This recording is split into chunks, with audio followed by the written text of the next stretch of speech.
예, 세 번째 시간을 시작하도록 하겠습니다. 세 번째 시간에서는 이제 여러분들이 두 번이나 이제 복습을 하셨기 때문에 내용들은 이해하실 거라고 생각하는데 여러분들이 배우시지 않았던 그런 내용의 유형의 문제들도 있습니다. 그래서 그런 유형의 문제들은 어떻게 지금 나와 있는지 그런 것들을 한번 보도록 하고요. 지금 설명드리는 자료들은 연구반에서 하고 있는 그 교재, 학원에서 책으로 사실 수 있는 자료들입니다. 그래서 나중에 필요하시면 학원에서 책을 사가지고 보시고요. 그 외 것들은 구매하기는 힘드는 부분들이고 이제 다른 학원에서 강의를 하고 있는 자료들이다 보니까 뭐 돈을 주고 다른 학원에서 사실 수도 있기 때문에 제가 그냥 부분적으로만 해서 내용들을 안내를 해드릴 예정입니다. 혹시 이거 관련도 이거 기술 답안지 못 받으신 분 계시나요? 메일로는 다 제가 보내드렸으니까 그걸 출력을 하시면 될 것 같고요. 3장 지중설로를 한번 보도록 하겠습니다. 지중설로 개통 구성이 뭐가 있었죠? 유루방수, 유닛식, 루프식, 방사상, 수지식. 이거를 이제 그림으로 그려놓은 겁니다, 지금. 그거에 대한 설명을 한 거고요. 근데 이런 유형의 문제가 나오면 쓰실 수 있겠죠? 대신 참조해가지고 직접 써보셔야지만 됩니다. 저걸 덮어놓고, 답안지를 덮어놓고 여러분들이 제가 나눠드렸던 그런, 답안지에다 직접 써보셔야 된다는 얘기죠. 시공 방법, 뭐가 있었죠? 예?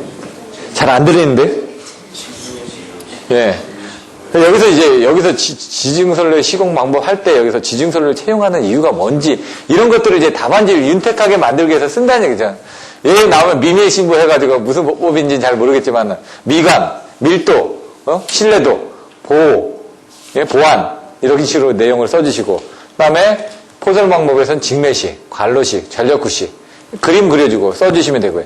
적용을 어디다 하는지 이런 걸 써주시면 된다는 얘기죠. 그리고 각각의 장단점을 비교를 한다든가. 요게 이제 활차로 해가지고 이제 구내 안에 여기 보시면 사람이 이렇게 해놓고 활차로 이렇게 케이블을 끌어서 밀어내는 거죠. 이런 중간중간 활차를 끊게끔 되는데 그때 전력계 보시면 여기 이렇게 보시면 스네이크 배설이 돼 있죠. 이렇게. 예? 예? 잘 안 보이시긴 하지만은 여기 그리고 여기 위에 클리트가 있는데 고정용 클리트도 있고 이동용 클리트들도 있습니다. 클리트 위에다가 이렇게 이게 왔다 갔다 할 수 있게끔 되어 있습니다. 장단점 이렇게 비교하고 결혼 25점짜리로 나오면 이렇게 해주셔야 되고 10점짜리로 나왔을 땐 키워드로 간단하게 해주셔야 된다는 거예요. 25점짜리는 그림이 반드시 들어가줘야 되고 10점짜리도 그림이 들어가면 좋고요. 여러분들이 내용을 키워드를 많이 써주실 수 있는다고 하더라도 채점자가 물어보는 키포인트에 대한 그림은 들어가줘야 된다는 얘기입니다. 다른 쪽은 아니더라도. XLP하고 CNCV 케이블이 무엇의 약자인지 그 특징을 설명하시오. 이게 옛날에 관련도 문제입니다. XLP는 뭐라고요? 폴리에틸렌, 비닐시스, 인슐레이터 케이블. 이거 다 안 들어간 거죠, 지금. CNCV는 콘센트릭 뉴트럴 타입, 크로스 링크드, 폴리에틸렌, 인슐레이터, 비닐시스 케이블입니다. CV가 뒤에고 C에는 콘센트릭 뉴트럴 하나 들어간 겁니다. 그냥. 그러니까 용어를 이거는 반드시 알고 계셔야 된다는 얘기입니다. 10점짜리로 나올 수가 있습니다. 또. 그래서 이거 뭐라고요? 도체, 내부 반전지층, 절연층, 외부 반전지층, 중성선 수밀층, 그 다음에 외피 이런 식으로. 예? 이런 것들도 직접. 그전에는 케이블을 가지고 와서 보여드렸었는데 제가 기회 되면은 집에 어디다 놔뒀는데 1호사하고 이만희축 케이블하고 있으니까 잘라놓은 게 가져와서 한번 보여드리겠습니다. 각부의 기능이 어떻게 되는지. 반도전체라는 반도전체라는 게 반도체죠. 도체가 아닌, 도체도 됐다가 아닐 수도 있다는 얘기입니다. 지금 그래서 전개를 완화를 시키기 위해서 쓰는 겁니다. 왜냐면 도체가 생기면 그 뒤에 전기가 생기가지고 그게 바깥으로 나가는 걸 방지하려고 내부에다가 다른 게 내부 반도전층이고 그럼 내부 반도전층 바깥에 어떻게 절연체가 있을 거 아닙니까? 절연체가 생기고 그 바깥에 있는 게 뭐라고요? 외부 반도전층이라고요. 그러니까 도체 내부 반도전층, 절연체 외부 반도전층 그리고 이제 방식층이 들어가면서 중성선이 들어가고 시스가 들어가고 이렇게 나중에 외피가 들어가면 되는 거죠. 그러니까 생각해보면 어려운 게 아닙니다. 계속 생각하다 보면 쉬운 거죠. 근데 이제 일반 다른 케이블들은 거기 뭐냐. 다른 것들이 추가가 되는 겁니다. 추가가 되는 거. 기본적인 구조는 도체, 내부 반도전층, 그 다음에 절연체, 외부 반도전층, 그 다음에 바깥에 방식층이 되는 겁니다. 방식. 방식이라는 게 아까처럼 외부로서 보호하기 위한 부분이죠. 그러니까 시스가 들어가거나 아니면 그 고무가 들어가거나 아니면 거기에 중성선이 들어가거나 아니면 부풀음 테이프가 들어가거나 그런 부분이 들어가는 겁니다. 크게 세 단계로 보시면 됩니다. 그래서 어떻게 하라고요? 도체, 절연체, 시스 그 사이사이에 들어가는 걸 여러분들이 넣어주시면 된다는 얘기입니다. CV 케이블의 열화 원징 뭐라고요? 전기, 열화생, 전기적, 열적, 화학적, 생물학적, 예? 기계적 이런 부분 보시면 되고요. 그 다음에 전기적인 부분의 원인이 뭐라고요? 전수화, 보이드 트리, 예, 보타이 트리는 여기 내부, 벤티드 트리는 내부하고 외부에서 나타나는 거. 이런 식으로 그림을 그려지고 전기 트리는 전기 트리, 수 트리, 화학 트리가 있고 그 전기 트리 내부에는 보타이 트리하고 벤티드 트리가 있다. 이런 식으로 이제 나눠서 써주셔야 되는 겁니다. 그림을. 수 트리는 바깥에 있겠죠. 물이 접속하니까 아까 제가 ELP 간에 예? 홈이 생기려면 접속 부위가 생기니까 그 ELP 간으로 물이 들어오고 그 ELP 간에 물이 차이다 보니까 케이블은 계속 물에 노출이 되겠죠. 그러다 보니까 이제 케이블이라는 게 사실 처음에는 괜찮습니다. 근데 케이블을 포설할 때 긁힐 수도 있고 포설할 때 어차피 맨홀로 이렇게 집어넣을 거 아닙니까? 그럼 ELP사에서 긁힐 수도 있는 거고 아니면 제조 시에 뭔가 안 좋을 수도 있는 부분이 있고 그러다 보면 계속 경련 열화가 되다 보면 그 부분에 물이 계속 침투를 하다 보면 물이 들어갈 수가 있겠죠. 그래서 그걸 방지하기 위해서 그 안에 부풀음 테이프가 또 들어있습니다. 물이 들어오면 걔가 실리카 같은 게 있는데 물이 들어오면 얘가 부풀어 옵니다.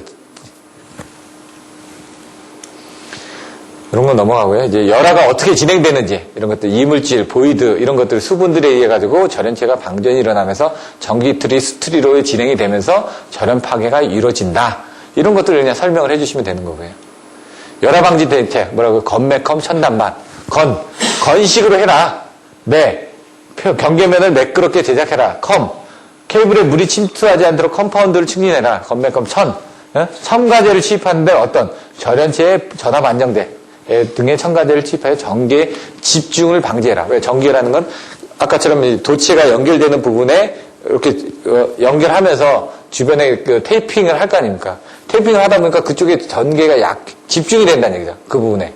그러면서 이제 테이핑 한쪽에서 절연이 파괴가 되면서 이제 문제가 생긴다는 얘기입니다.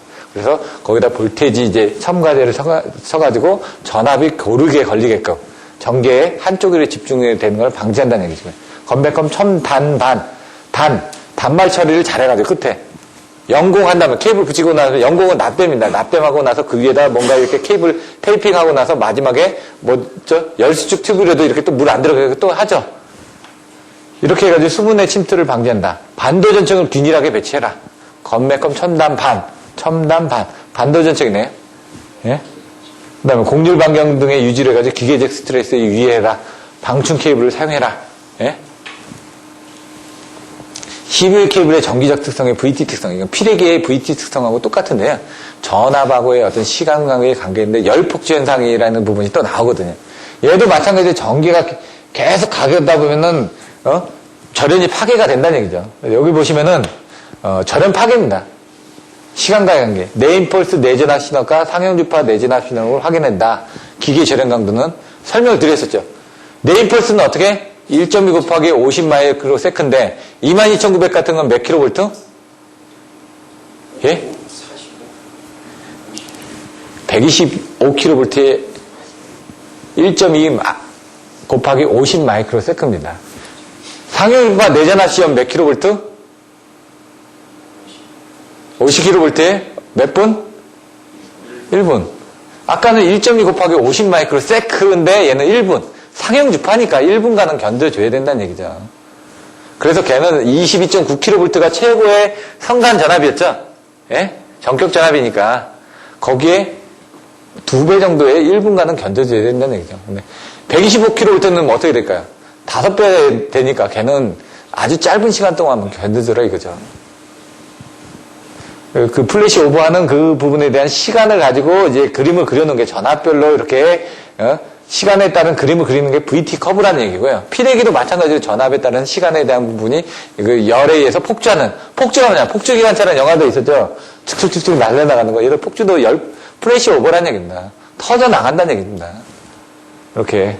인가전압이 높아지면 어떻게 될까요? 절연 파괴 시납이 짧아진다. 당연하겠죠. 인가전압이 낮으면은, 예? 절연이 파괴되는 요 시간이 늦어진다는 얘기죠. 요게 절연이 파괴되는 시간대를 찍어 놓은 거고요. 예? 요건 이제 전압별 그 시간을 곡선을 가지고 찍으니까 이런 부분이 나오더라. 나중에 그러면 이거 보고 나중에 피레기 열표증상 뭐 VT 커브 나면 대충 갖다 그리시라는 얘기입니다. 똑같이. 하나를 모르면 다른 거 갖다가 막 갖다 놓고 말을 맞히시라는 얘기죠. 그래서 이런 것들도 같이 보시라는 얘기입니다, 지금. 지중 케이블의 신도체. 뭐가 있었죠? 예? 관로 기준 케이블. 딱 나오죠. 관로 기준 케이블 이렇게 스페이스가 이렇게 들어간다. 시스에. 아까 옆면으로만 돼 있는데, 예? 그 다음 내용 또 나왔으니까. 극전 케이블. 뭐, 저온이 들어가지 않습니까? 그림. 그 다음에 초전도 케이블. 초전도가 들어가죠. 안에는 헬륨 들어가죠. 도체는 니움, 니탄 들어가죠. 다 알고 있는 그 내용을 갖다 그림을 그려서 표현해주고 내용으로 써주셔야 된다는 얘기죠. 여기는 사실 이 바깥에 액체 질소가 들어가는 부분들도 좀 있었죠. 그림상에는. 그걸 같이 써주셔야 되고, 얘는 액체 질소만 들어갔었죠. 예? 액체 수소하고 액체 질소만. 얘는 액체 헬륨하고 액체 질소가. 그런 키워드를 딱딱 비교를 정확하게 해주셔야 된다는 얘기죠. 초전도 현상. 이것도 2년 전에 나왔었습니다. 초전도 변압기, 초전도 케이블 뭐 이런 식으로 해가지고 응용할 수 있는 부분. 제밍 레이쇼가 뭐라고요? 아까 이렇게 잼 난다는 얘기죠. 잼.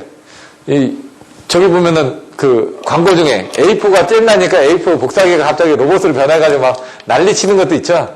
예? 그러면서 그 회사의 종이를 쓰라고 얘기를 나왔는데 제밍이 바로 그겁니다. 잼 난다는 얘기죠. 잼. 뭔가 걸렸다는 얘기입니다. 그래서 얘가 보시면 2.85에서 3.15일 때 발생한다. 15% 정도 돼 있을 때. 그래서 얘를 2.85보다 작게 하면 얘가 삼각형이 된다는 얘기입니다. 3.15가 되면 이렇게 깔아도 여기 옆에 이렇게 허용오차가 생기기 때문에 안 낀다 이거죠. 그래서 15% 정도로 보시면 됩니다. 그냥 이렇게 제밍 레이쇼. 요거는 그냥 내용 한번 보시면 될 것 같고요. 케이블 스네이크 부에서는 뭐라고요? 이렇게 요게 6m입니다. 1피치가 1.5m인데 1.5, 1.5, 1.5, 1.5 해가지고 한 개 피치에 대한 거리가 6m입니다. 근데 이게 전압별 좀 틀려집니다. 6m, 9m. 그거 이제 프리스네이크 뭐냐? 뱀이 기어가는 거 같이 하는 거다. 신축량을 흡수를 할 수가 있다. 예? 메놀레, 크리트. 이 크리트라는 게 아까 그 위에 대는 게 클리트입니다. 옆에 이제 쇳덩어리에 해놓고 그 위에다 대는 걸 클리트라고 얘기하는데 저번에 한번 설명드렸던 것 같은데 요게 6m, 9m라고 되어 있죠. 이게 스네이크 보면 1ds 이상. 그건 케이블의 외경 이상으로 왔다 갔다 해줘야지만 얘가 움직일 수 있다는 얘기죠. 예? 그 클리트도 이제 이동형 클리트가 있고 고정형 클리트가 있어서 중간중간에 몇 개는 고정이 되어 있고요. 예? 몇 개는 이렇게 움직이게끔 되어 있습니다. 그래야지 이제 잡아주죠. 안 그러면 다 움직이면은, 다 떨어져 버리겠죠? 중간중간에 잡아줘야 된다는 얘기죠. 요런 내용도 적어주시면 됩니다, 요것도. 딱 이렇게 그 스네이크 부설에 대해서 설명하죠. 그러면 뱀처럼 기어가는 현상이 기어가게끔 설치하는 게 스네이크 부설이다. 이렇게 한 줄이면 끝나버리죠. 뭐 어떻게 더 설명할 거냐, 그죠? 그림을 그리고, 그 다음에 거기에 대한 특징을 설명해주고, 그 다음에 거기에 대한 전격으로 몇 미터를 해줘야 되는지, 이런 식으로 이제 표로 가지고 이제 하는 훈련을 하셔야 된다는 얘기죠. 필요하면 수식을 가지고 설명해주고, 그 수식에 대한 내용을 설명하다 보면 늘어납니다, 답안지가. 예? 옷을 아무리 잘 입어도 구두하고 가방하고 잘 매치를 해야죠. 간단하게 쓰면 나는 잘생겼습니다가 아니라 나는 이런 부분에 대해서 뭐가 있고 이렇게 자기소개를 잘 할 수 있듯이 해주셔야 된다는 얘기예요. 활락은 뭐라 하죠? 떨어지는 겁니다. 떨어지니까 어떻게 해요? 여기 케이블이 아까처럼 케이블이 있다가 밑에 지하에 14m, 15, 아니, 그러니까 14층 15m. 제가 들어갔던 데가 45m인데 45m까지 다이렉트로 뚝 떨어집니다. 떨어지면 그 부분을 잡아주기 위해서 이런 부분이 필요하다는 얘기죠. 그래서 중간에 손만 들어가는 건 핸드월. 사람이 들어가는 건 맨홀입니다. 맨자가 사람 맨자니까 핸드는 손만 들어갈 수 있는 공간. 이렇게 보시면 되죠. 맨홀이니까 사람이 들어가는 거죠. 그래서 중간에 이제 핸드홀이라는 건 손만 들어가는 부분이죠. 이렇게 그런 개념으로 이제 보시면 됩니다. 그래서 상단에다 고정을 했고 또 중간에다 고정을 했고 또 그 고정하는 부분에 대해서 여기에다 스푼을 가지고 고정이 되어 있는 게 올라왔다 내려갔다 하면서 신축을 받아들일 수 있는 부분이 있다. 이렇게 이제 그림이 그려져 있는 겁니다. 고장점 검출 방법 뭐가 있었죠? 키워드가 머퍼라다, 머레이루프법, 펄스, 레이더법, 아크 반사법, 디케이법 이렇게 그거는 이제 조금 이따 보여드리는 내용에 다 나옵니다. 근데 이제 여기 보면 정전용량법도 있고 펄스 레이더법도 있는데 아까 얘기한 것처럼 방법이 다 틀리다고 그랬죠. 단락을 측정하는 데 사용하는 방법이 있고 지락을 측정하는 데 사용하는 방법이 있고 단선 사고를 측정하는 사고 방법이 있다는 얘기죠. 왜? 한 선만 이용을 할 경우 그때는 어떻게 될까요? 두 선을 이용해야 되는 경우 이제 시험 방법에 따라서 자, 머레이 리프법을 보겠습니다. 휘스턴 브릿지법. 휘스턴 브릿지법이라는 건 뭐냐면은 A, B, C, D가 있다 그러면 A하고 요거 곱한 거, 요거하고 요거 곱한 게 같아지게끔 하면은 같다라는 얘기입니다. 요 내부장은. 이제, 그래서 요거를 이제 가운데 걸 조정하면서 하다 보면은 요거리가 나온다는 얘기죠. 이제 세 가지만 알고 있습니다. 요 두 개는 알고 있습니다. 요거 하나는 알고 있습니다. 그러면 우리가 요 가운데 걸 조정하다 보면은 여기 딱 맞아떨어진 지점이 나오겠죠. 그러면 여기까지의 거리를 측정할 수 있다는 얘기입니다. 그러니까 4개의 변수를 가지고 맞춰 나가는 겁니다. 두 개를. 그게 바로 이제 여러분들이 배우셨던 4단전 정수도 똑같죠. 하나를 가지고 하나를 또 맞춰 나가는 거죠, 계속. 그 전압을 가지고 전류로 해서 유출해 나가듯이 계속 넘어가는 겁니다, 지금. 휘스턴 브릿지 원리를 이용했다. 고압은 이극에, 저압은 저압이다. 이거 그냥 보시면 되고, 머레이 리프법은 여기서 있죠. 하나, 두 개가 있고, 세 개가 있는데, 요 거리 X를 알기 위해서 이 검유계를 이용해서 요 거리 X가 바로 요 지점에 해당되는다, 이거죠. 여러분들이 세 개는 아는 겁니다. 근데 세 개를 아는 게 뭐냐면 이 두 개는 기기에 내에 있고요. 기기에 있고 요거를 이제 조정을 하는 겁니다. 요걸 조정하다 보면은 이 검유계가 요걸 대신한다는 얘기죠. 개념상으로는. 그러다 보면 요 두 개가 맞아지는 부분에서 얘가 딱 일치하는 부분이 나오겠죠. 그러면 요 저항을 가지고 얘 값을 계산해낼 수가 있다는 얘기죠. 왜? 두 개를 다 알고 있으니까. 그런 개념으로 보시면 됩니다. 그런데 얘가 이제 단락을 시켜놓고 하죠. 그 다음에 여기 지금 단점이 뭐, 이따 보시면은, 예? 단선 사고를 측정하거나 이런 것들은 안 된다, 이거죠. 선이 끊어져 있거나, 예? 요거는 일선 지락이거나 단락이 났을 때는 단선 사고는 측정할 수가 없습니다, 얘는. 선이 끊어져 있으면은 중간에 이거를 연결을 못하니까 임피던스 자체가 안 되니까. 그러니까 시험 방법을 이제 여러분도 보시면은 내용을 아실 수가 있다는 얘기입니다. 뭐 자세하게 설명 안 드리는 부분 또 다른 것도 설명을 해야 되니까. 자, 요런 것들은 이제 그 공식 계산하고 이런 것들 보시면 됩니다. 이선 단락일 때는 이렇게 되고, 측정의 장점, 단점은 어떻게 된다. 내용을 한번 읽어보시면 됩니다. 저는 개념만 설명드릴 테니까, 이것도 넘어져 보시면 되고요. 펄스 레이더법은.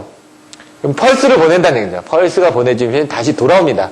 자, 고장 케이블에 전압을 송출해서 건전 케이블과 다른 서지 임피던스를 가진 사고점에서 반사되는 펄스를 감지해서 다른 서지 임피던스를 가졌다라는 건 여기는 이 임피던스가 다 똑같은데 중간에 여기 지락이 나거나 그러면 어떻게 땅에 접지가 됐으니까 임피던스가 틀려지니까 얘가 가다가 여기 딱 가더니 얘는 뭔가 이상하네 하고 돌아올 거 아닙니까? 그래서 얘가 펄스를 위로 보내면은 얘가 돌아올 때는 반대로 돌아옵니다. 그러면 이제 중간에 무슨 문제가 생기면 얘가 갔다가 문제가 없으면 똑같이 돌아오는데 갔다가 문제가 있으니까 밑으로 해서 돌아온다는 얘기예요. 방향이 반대로 해서. 그럼 그 돌아온 시간을 가지고 생각하면 우리가 쏘는 시간 있죠. 시속 몇 킬로미터 아워라고 됐죠. 어제 제가 돌아올 때 이제 한 140 이상 밟고 올라왔는데, 예? 그 기름이 갈 때는 한 칸 줄었는데 올 때는 두 칸 줄더라고요, 이게. 그래서, 이게 140km 이상 달리니까 확실히 기름이 많이 주는구나. 예? 다른 분들하고 올라오다 보니까 그분들 이제 차 시간 맞춰주느라고, 예? 저는 이제 중간에 대전까지만 올라오면 되거든요. 그러니까 제가 차를 끌고 왔으니까, 늦게 올라오면 이제 차가 없거든요. 그래서. 이것도 마찬가지로 올라갔다 오면 그 시간을 가지고 여러분들 생각을 하시면 됩니다. 자, 고장점에 습기가 많은 장소, 지락, 단락, 단선, 아무나 적용할 수 있다. 왜? 갔다 돌아오는 거니까. 어차피 문제가 생기면 돌아오게 돼 있으니까. 예? 케이블 길이가 불분명해도 측정이 가능하다. 왜? 돌아오는 시간만 가지고 나면 된다는 얘기죠. 근데 다른 것들은 케이블 길이가 있어야 된다는 얘기죠. 왜? 임피던스를 정확하게 알아야 되니까. 예를 들어, 돌아오는 지점까지 두 개를 묶어서 한다고 그러면은, 얘 임피던스 길이를 알아야지, 그러니까 길이를 알아야지 그 임피던스 저항을 알아가지고 대략적으로 몇 미터 지점이다라는 걸 판별하는데, 근데 정밀도는 떨어지죠. 그냥 막 왔다 갔다 하니까. 그리고 이 펄스가 진짜 제대로 된 건지 판독하는데 좀 문제점이 있을 수도 있고요. 정전 용량은 이제 C 용량을 가지고 비교하는 거니까 넘어가겠습니다. 그냥 긍장하고 이제 C 성분만 비교를 해보면은 대충 안다는 얘기죠. 탐색 코일, 아까처럼 시그널을 보냅니다, 밑에. 제가 아까 그래서 뭐, 땅에다 뭘 전류 같은 걸 흘려놓고, 그 다음에 들어가서 이제 본다고 그랬죠? 그게 여기 나와 있는 시그널을 보내준다는 얘기예요. 근데 주파수가 좀 높아야 되겠죠? 그래야지 밖에서 들리니까. 우리가 듣는 가청 주파수는 이제, 가청 주파수 대역이 있습니다. 그래서 그거를 이제, 우리가 잘 못 듣다 보니까 어디 주파수 대역을 높이 하는 거죠. 그 전파 같은 것도 주파수 대역이 높기 때문에 우리가 못 듭니다. 그러니까, 개는 듣습니다. 근데 우리는 못 듣죠. 걔는 들을 수 있는 가청 주파수 대역이 더 넓으니까. 그래서 여기서 지금 한 500Hz 정도로 듣고 나서 그걸 가지고 이제 지뢰 탐지기 하는 것처럼 이렇게 들고 다니면서 하는 것도 있고 조그만 타입도 있고 많습니다. 그걸 가지고 들고 다니면서 귀로 들으면은 소리가 나다가 이제 소리가 안 나는 부분이 생기겠죠. 이런 부분을 가지고 이제 파악을 할 수도 있다는 얘기죠. 여기 소리가 없으면 고장점이라는 얘기죠. 왜? 주변에 자개가 생기면서 소리가 발생했는데 그 지점에서는 소리가 발생이 안 되니까. 단선 고장으로 된 경우는 임피던스 브릿지법을 사용해라.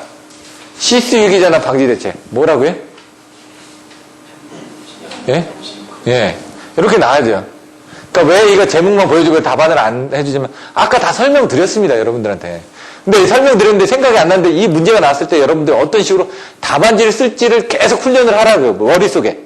여기 나오면 나는 뭘 써야 되겠다 훈련을 하셔야지만 답안지로 나오니까. 시스 유기전압 방지 대책은 시스의 전압이 유기가 된다. 왜 전압이 유기가 되는지부터 여러분들이 이해를 하셔야 되겠죠. 도체에 전류가 흐르면 무슨 현상? 전자유도 현상. 이게 바로 전자유도 현상을 이용한 게 뭐라고요? 변압기라고요. 도체에 자석이 흐르면, 전류가 흐르면 전류에서 자개가 생기고 자석에서 자석의 흐름을 방해하는 쪽으로 역기전력이 생긴다. E는 마이너스 LDT분의 DI가 생긴다. 그래서 마이너스는 역기전력이고 그러다 보니까 전류가 생기고 그 다음에 자석이 생기고 뭐 이렇게 된다는 얘기죠. 그 역기전력이 바로 생긴 겁니다. 그래서 얘도 역기전력이다 보니까 반대 방향으로 흐른다고 그랬죠. 그래서 여러분들이 도체가 흐르면은 가공지선을 쓰게 되면 그 가공지선은 반대 방향으로 뭔가 자개가 인식이 된다는 얘기죠. 그 반대 방향에 의한 자개가 바로 통신선 쪽에 또 반대 방향으로 유기가 되다 보니까 원래 전력선에서 유기된 부분하고 그거는 마이너스로 돼 있었는데 마이너스로 됐다가 다시 또 플러스가 유기되니까 그 두 개가 통신선에서는 서로 상쇄가 된다. 그런 개념으로 설명을 드렸죠. 그러다 보니까 어떻게 됐냐? 차폐선을 통신선에 가깝게 붙으면 안 된다.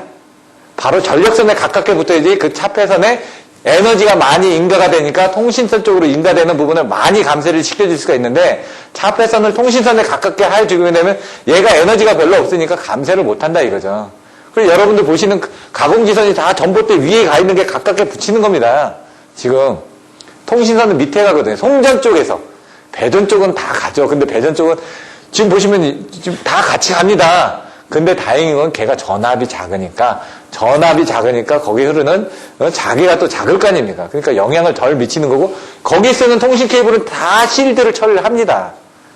거기 또 바깥에 또 하나가 더 씌워져 있다는 얘기입니다. 지금 또. 그러니까 걔는 안에는 영향을 적게 받는 거죠. 자, 시스 유기 전압 저택 나오면 이 수식이 나와야 된다는 얘기입니다. 전압이니까. E는 오메가 JXM IL. XM이 뭐냐? 도체와 시스 간의 상호 리액턴스. I는 뭐냐? 도체에 흐르는 전류. L은 길이. 길이에 따라서 틀려진다고 그랬죠. 그러니까 단위를 잘 써주셔야 되는데 요거는 반드시 외워주셔야죠. E는 JXM IL. 이렇게 전류하고 왜? 인덕턴스. 여기 리액턴스에 따라서 틀려지니까. 그래서 얼마라고요? 50V, 100V 제가 아까 얘기를 했었죠. 전력구내는 50V, 전력구에는 100V. 그래서 요게 있고 또 산업안전보건법에서 나오는 또 허용 전압이 있습니다. 60V, 15V 뭐 이렇게 나옵니다. 60V를 넘는 모든 기계 기구에는 접지를 하여야만 한다라고 돼 있고요. 또 다른 데 보면 또 50V로 나와 있고 막 헷갈립니다. 그러면 두 개를 다 만족하게끔 하려고 하는데 안 됩니다. 이게 어떤 케이스에 따라서는 영향을 받는 인자 뭐라고요? 전류 JXMIL. XM이 뭐죠? 케이블 간격에 의한 상호 리액턴스 부분이 상호 정정용량 상호 리액턴스 부분이 틀려지겠죠. 또 예? 전류 그리고 케이블 길이 그 세 개의 인자가 이제 영향을 주겠죠. 보다 보면 나중에 보시면은 케이블 어떤 부분에 영향을 주는 3인자에 대해서 설명하죠. 그럼 세 개의 인자들이 이런 것들이 해당이 되는 겁니다. 따로 이제 또 나옵니다. 이제 나중에 예? 유도장애 쪽에 보시면 3인자가 또 나옵니다. 예? 그때는 이제 지락전류하고, 그러니까 그 사고전류하고 거리하고 이제 그 M, 유도계수 그런 부분이 또 영향을 받거든요. 얘도 똑같은 겁니다. 결국 내용은. 근데 이제 3인자처럼 여기도 생각을 하시면 된다는 얘기예요. 실수 유기전압을 저감하기 위한 대책이 바로 아까 얘기했던 거리상은 어떻게 할 수가 없지 않습니까? 전류도 어떻게 할 수가 없죠. 인덕턴스를 이제 줄여주는 겁니다. XM을. 그리고 XM을 줄여주기 위해서 케이블을 적절하게 배열을 해주는 거죠. 예? 그리고 이제 생긴 그 전압을 줄여주기 위해서 접지를 해주는 겁니다. 전압 자체를. 접지를 해서도 여기 보시면 중간에 이렇게 여기가 돼 있고 여기는 끊어져 있죠. 여기 접지되어 있으니까 여기 접지된 데부터 여기까지 해야 되고 여기는 끊어져 있는 겁니다. 지금. 도체는 연결되어 있는데 바깥에 시스가 끊어져 있으니까 시스까지의 전압은 여기까지밖에 안 걸린다. 요 그림을 잘 보고 그리셔야죠. 여기서 이렇게 그리면 이 사람은 이걸 내용을 모르고 그리신 겁니다. 지금. 예. 편단 접지일 때는 이렇게 해서 하나만 접지하고 개방을 한다. 예? 내용을 보시면 되고 양단 접지는 안 나왔네. 크로스번디 접지는 여기서 보시면 이렇게 바꿨죠. 여기 도체가 이렇게 바뀌어졌죠. 여기서 도체가 이렇게 바뀌어졌죠. 예? 외부 부분이 바뀌어졌지 않습니까? 자세히 보시면은. 예? 그 안에 내용이 이렇게 바뀌어진 겁니다. 이렇게. 크로스 되면서 얘가 이렇게 크로스 되면서 요게 이쪽으로 갔죠. 그럼 어떻게 될까요? 요 도체가 이쪽으로 가서 여기서 이 도체로 갔다는 얘기죠. 그럼 케이블에 대한 그 배치가 틀려지죠. 배치가 틀려진다는 건 아까처럼 각 별로 여기서의 인덕턴스 부분, 여기서 인덕턴스 부분이 다 틀려지니까 요 중간에 이렇게 해서 크로스 번드 접지를 해놓고 중간중간에 임피던스 차이가 틀려지죠. 외부에서 들어왔을 때 CCPU에서 그런 임피던스가 바뀐 부분에 대해서 그 케이블 쪽에 영향을 미치지 않게끔 요 케이블 커버에 대한 것들을 보호하기 위해서 피레기를 달았기 때문에 그게 케이블 커버 프로텍팅 유닛이 된 겁니다. 피레기가. 실제로 보시면 이게 봐도 모르십니다. 그냥. 왜냐하면 시커먼 게 그 위에 이제 절연추에 달려있고요. 그거 이렇게 해가지고 밑에다 그냥 접지만 하나 해놨습니다. 피레기가 저게 피레기인지 아닌지 모르신다는 얘기죠. 그런 것들은 사진이 있으니까 나중에 한번 보시면 되고요. 저장 접지. 여기는 이제 이상시 시스 전이를 줄여주기 위해서 접지를 어떻게 하냐. 크로스 번지상에서 접지를 어떻게 하냐 해서 교략 접지, 교략 비접지가 이제 또 나옵니다. 교략 비접지에 대해서 물어보는 문제가 25점짜리로 나왔습니다. 케이블 쪽에 대한 포설 방식에서 교략 비접지하고 설명해라. 이게 한 2년 전에 나왔었는데 그러면은 여기 이제 서지가 들어오면은 서지에 들어오는 부분에서 크로스 번디 접지를 해서 바깥으로 내어 있다고 했는데 여기 보시면 IJ라고 이랬죠. IJ가 인슐레이션 조인트. 그래서 절연 접속을 했다는 얘기죠. 절연 접속이라는 건 절연이 돼 있다는 얘기입니다. 이쪽은 이쪽은 분리가 돼 있다는 얘기입니다. 도체는 연결될지 묻지만 웹피즈는 넘어가지가 않는다는 얘기입니다. 예? 도체는 연결이 돼 있고요. 자. 이렇게 렉턴스가 높아져서 이상전압의 방전이 지연된다. 임피던스를 이제 틀리게 해주는 거죠. 그리고 요거 부분을 할 때는 짧게 해줘야 돼요. 피레기는 무조건 짧게 해줘야 된다는 얘기죠. 빨리 대지로 방전을 시켜야 되니까. 얘 같은 거 가보면 100스퀘어 씁니다. 거의 접지선 가서 38스퀘어 나왔어도 나중에 계산해보면 기계적 강도를 고려하여 100스퀘어. 이렇게 쓴다는 얘기죠. 교략 접지, 피레기 2개를 썼습니다. 요 안에, 양쪽에다. 그리고 나서 이제 접지를 했다는 얘기죠. 교략 비접지, 피레기 하나 썼습니다. 요 차이인데, 교략 비접지는 뭐라고요? 접지가 안 돼 있습니다. 예? 자세히 보시면 접지가 안 돼 있죠? 그러니까 교략 비접지죠.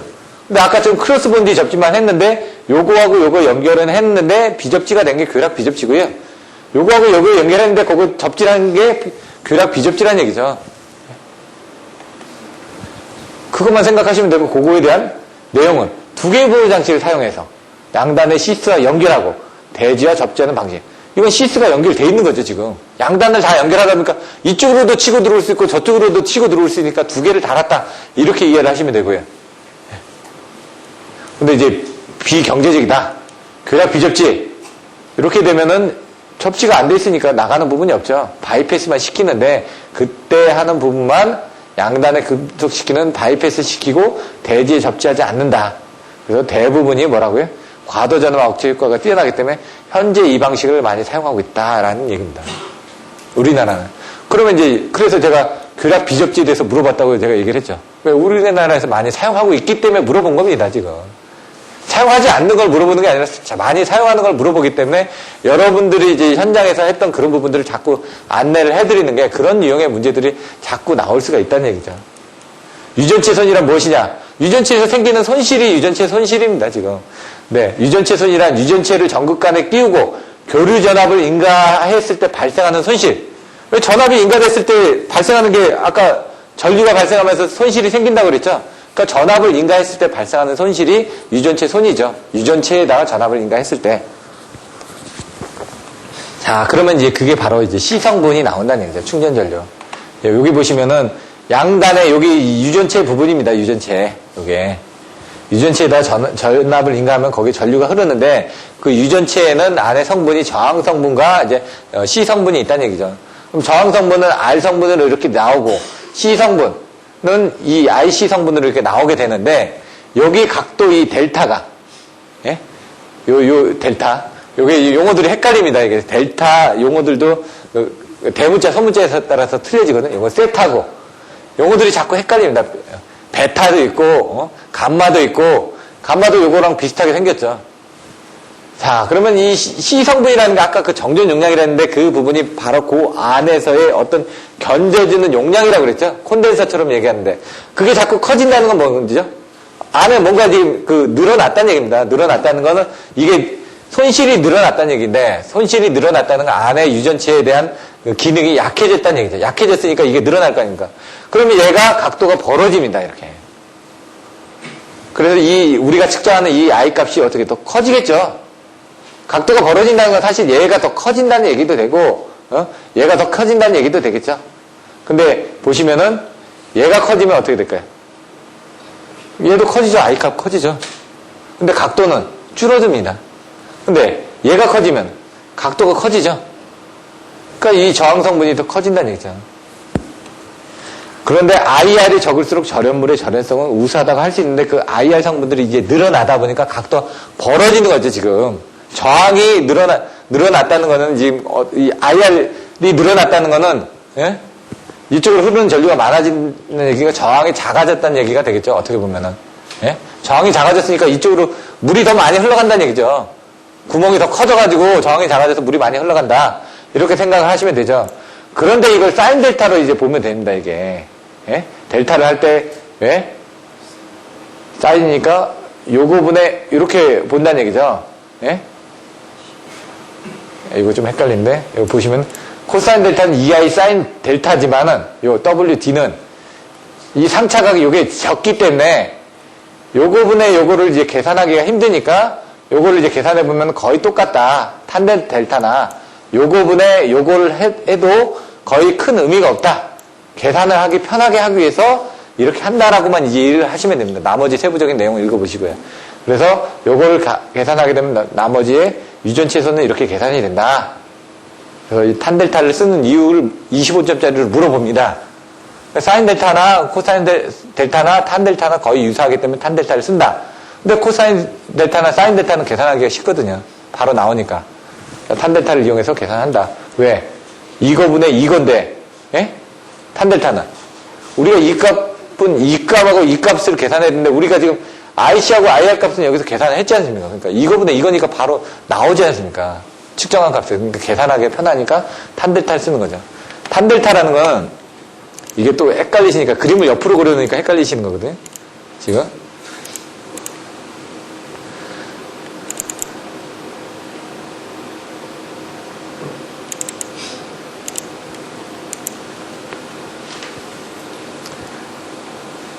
이렇게 그리시는 게 낫습니다. 이렇게 딱. 이렇게 그린 게 있고요. 이렇게 그린 게 있습니다. 일반적으로 이해하실 때는 이게 낫고요. 그 다음에 역률이나 이런 거 이해하실 때는 이게 낫고, 일반적으로 이해하는 기준으로 딱 설명드리면 이걸로 합니다. 이게 뭐죠? S죠? 이게 뭐죠? 예? Q죠? 이게 뭐죠? P죠? 요게 델타가 되든 뭐 세타가 되든. 사인은 어떻게 되죠? 예? S니까 이렇게 갑니다. 이렇게. 그러니까 사인 세타는 S분의 Q입니다. Q 성분은 그래서 사인 세타가 나오는 거고, 우리가 이제 P 성분할 때 어떻게 되죠? 코사인 세타는 어떻게 되죠? C죠? 이렇게 되죠. S분의 P죠. S분의 P가 코사인 세타인데 이게 뭐죠? 역률이죠. 그 역률을 왜 계산하냐? 우리는 한전에서 이만큼 보냈는데 니네가 이만큼 쓰고 요건 지금 안 쓰는 거죠. 이 안 쓰는 걸 한전에서 더 보내줘야 되니까 더 많은 S를 보내줘야 되겠죠. 그러니까 역률을 계산해가지고 니네가 이 부분을 줄여라. 우리가 보내줄 수 있는 이 부분을 줄여라라고 얘기하는 거고. 그러면 이걸 계산해보면은 Q는 P 탄젠트 세타가 나오는 게 Q는 P 사인 세타가 나오는데 여기서 그 부분을 P는 또 S분의 P 해가지고 이렇게 넣으면 코사인 세타가 이쪽으로 들어갑니다. 그래서 Q는 P의 탄젠트 세타가 되는 거죠. 이렇게. 근데 요거는 이거 넣어가지고 그냥 계산하면 나옵니다.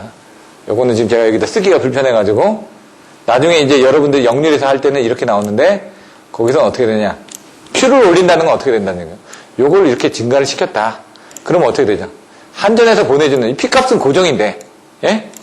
이해할 때는 이렇게 이해하시는 거예요. 한전에서는 S값을 이렇게 줄여줘서 보내줘도 되죠.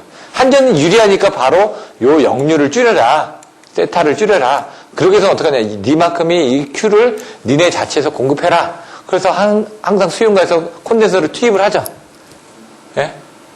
용량에 따라, 뱅크에 따라서. 이걸 하는 겁니다, 지금. 자, 이 정도까지만 보시고. 이제 그런 내용이 있다 정도만 한번 보시면 될 것 같고요. 이것도 탄델타도 바로 이제 여기서는 약간 틀린 게 이제 쉐링 브릿지라고 아까 휘스톤 브릿지하고 비슷하죠. 예? 이것도 이제 가변하는 부분은 이제 증명하는 문제가 나옵니다. 이렇게 결국 뭐냐면 얘 곱하기 얘 곱하기는 같다는 얘기입니다. 두 개 있고 요거 있죠. 요거를 조정해가지고 나머지를 맞춰서 본다는 얘기죠. P 측정물에 대해서 아까 보셨다시피 얘는 그 기기 내에 있는 거고요. 요거를 조정하면은 요 P 기기 P 측정물에 대한 것들을 아까하고 똑같죠. 휘스턴 브릿지하고 똑같습니다. 내용은. 근데 쉐링 브릿지라고 이제 불려주는데 탄델 델타가 0.2, 0.3, 0.5 이게 델타라는 건 수치가 자꾸 늘어난 거죠. 여기 각도가 점차 늘어나게 되면은 거기 절연이 나빠졌으니까. 근데 이걸 쓰는 가장 큰 이유는요. 백데이터가 100년이 됐습니다. 100년이. 이 도블에서 처음에 만들었는데 도블 탄델타 장비를 제가 썼는데 거기 1억이거든요. 장비가. 한데 별거 없습니다. 옛날 철도 쪽에서는 기계식 쓰고 있습니다. 제가 기계식 써봤는데 밑에 변압기 있고요. 쇳덩어리 있고 그다음에 중간 모델 있고 3개 있고 그냥 이렇게 트렁크처럼 되면 꽂아서 그냥 조립해서 그냥 로타리 스위치를 하는 거고요. 한전에서 쓰고 있는 M4000 장비들은 처음에 이렇게 이런 노트북이 그 위에 있습니다. 그럼 거기서 딱딱 도스형으로 쓰는 게 있고 지금 나오는 건 윈도우 타입이 있는데 뭐 명칭 써가지고 탁탁 치면 나중에 여기서 그 프린터가 달려있어야 돼. 프린터가 쭉 나옵니다. 그럼 그 수치를 보고 얘에 대한 것들을 생각하는데 문제는 그 튼튼할 때 하고 약할 때 그러니까 그 성질이 안 좋을 때하고 그런 백데이터들이 다 있다 보니까 변압기 회사들도 다 처음에 다 시험을 합니다. 그리고 나서 이제 몇십 년이 지난 변압기들도 다 테스트를 하면서 그 백데이터가 얼마만큼 나빠진다는 걸 알기 때문에 그 데이터가 나오면 그거를 신뢰할 수 있는 기준이 되어 있기 때문에 이걸 사용을 하는 겁니다. 100년 된 데이터니까 아까 얘기했듯이 그전에 얘기했듯이 피레기 같은 경우는 지금 애자형 피레기 같은 건 한 20년 사용할 수 있다. 백데이터가 있는데 폴리머형 피레기 같은 백데이터가 없지 않습니까? 그래서 그런 내용들이 문제가 되는데 얘는 백데이터가 100년치가 있다. 이겁니다 지금. 추가 재료 정전 용량과의 관계가 있는데 뭐라고요? C는 S 면적 S는 면적입니다. 이 면적. D는 간격 그리고 그 사이에 유전치에 따라서 틀려진다. 그래서 유전율이 이게 틀려지니까 아까 그 부분이 틀려지는 겁니다. 그래서 사실 전체적으로 이해하려면 이런 것들도 나중에 좀 이해를 하셔야지만 이해가 더 잘 된다. 이런 것도 빼고요. 면적 S, 두께 D. 면적이 넓으면 넓을수록 얘가 많이 쌓이는 겁니다. 이 유전치에 대한 특성이 어떻게 됐냐에 따라서 또 그 부분이 틀려진다는 얘기죠. 정정 용량이. 이건 넘어가겠습니다. 방식 대책. 알고 계시죠? 요건 또 틀린 방법들이 또 있죠. 전기 방식, 유전 양극법. 예? 그림 또 틀리게 썼죠. 장점, 단점. 여기 외부 전원법. 또 그림을 약간 또 틀리게 그렸죠. 외부 전원이라고. 선택배려법 하니까 여기다 선택배려기는 요 그림을 똑같이 썼죠. 예? 조금 더 그림은 틀리게 썼지만 내용은 다 똑같다는 얘기죠. 강제배려법은 레일에다 강제하게끔 그림들이 또 추가하는 거고요. 강제배려법은 여기다가 전원을 인가했다. 선택배려법 플러스 외부 전원법이다. 이런 것들을 알고 계셨다가 더 써주시면 된다는 얘기입니다. 전식 발생 원인, 전식과 부식이 뭔지, 방식이 뭔지, 예? 점핑이 뭔지 이런 내용들이 나와 있는데 이런 것들은 조금 어려우니까 내용을 연구반에서 한번 보시고요. 굵기 선정 방법. 이제 이것도 유형이 몇 번 나왔었죠. 주울열에 의한 부분. 예? 온도에 관련된 부분이니까. 그래서 온도가 딱 정해져 있으니까 90도씨이다 보니까 주변 온도 40도씨를 고려해가지고 허용 온도를 50도씨까지만 봐라. 이런 전선의 허용 진리가 나왔었죠.